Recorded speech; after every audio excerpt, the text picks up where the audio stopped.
ესტონეთის შემდეგ ქართული დიპლომატიური პასპორტების მფლობელებისთვის უვიზო რეჟიმის გაუქმებას ლატვია და გერმანიაც აანონსებენ. საქართველოში ლატვიის ელჩის ედიტე მედნეს და გერმანიის ელჩის პეტერ ფიშერის თქმით, ზუსტი თარიღის დასახელება არ შეუძლიათ, თუმცა ამ გადაწყვეტილებას აუცილებლად შეუერთდებიან. გერმანიის ელჩი ამბობს, რომ ახლა მსგავს ნაბიჯს ცალკეული ქვეყნები ეტაპობრივად გადადგამენ. დიპლომატებმა კომენტარი ინტერპრეს ნიუსთან გააკეთეს. მათი თქმით, შეზღუდვების მიზეზი ქართული ოცნების ანტიდემოკრატიული ქმედებებია.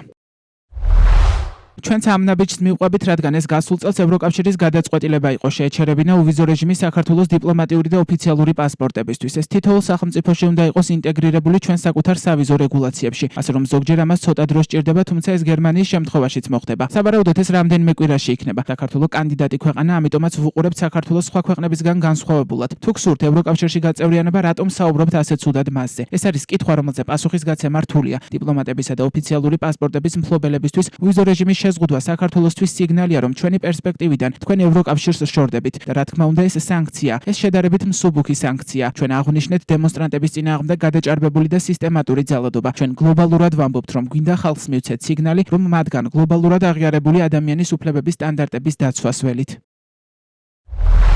ჩვენ მივყვებით ჩვენს შიდა პროცედურებს, ამიტომ ვერ დავასაღირლებ თარიღს, მაგრამ ვფიქრობ, რომ ეს მოხდება ერთ თვეში. ან მეტი დრო დაგვჭირდება, მაგრამ ჩვენ შევუერთდებით ამ გადაწყვეტილებას. როდესაც 21 წლის წინ ჩვენ ლატვიელები შევუერთდით ევროკავშირს და გავხდით წევრი სახელმწიფო, ეს იყო ხანგრძლივი, თითქმის 10 წლიანი გაწევრიანების პროცესი და ევროკავშირში გაწევრიანების მოთხოვნები ჩვენთვის იყო იგივე, რაც სხვა ქვეყნებისთვის. შესაძლოა ეს არც ისე მარტივი გზა იყო, მაგრამ საბოლოოდ ჩვენ გავერთიანდით, შევასრულეთ ყველა მოთხოვნა და შევუერთდით ევროკავშირს. მინდა უთხრა ყველა ქართველს, რომ ერთად მუშაონ გაერთიანდნენ ევროკავშირში გაწევრიანების მიზნით. ნამდვილად შეშფოთებულები ვართ იმით, რაც ხდება საქართველოში. დღეს ზეიმის დღეა, დღეს იმედის დღეა და შემიძლია ვთქვა, რომ ჩვენი ცხოვრება ევროკავშირში გაწევრიანების შემდეგ ნამდვილად შეიცვალა. ახლა ლატვია უსაფრთხო, წესებზე დაფუძნებული დემოკრატიული სამყაროს ნაწილია.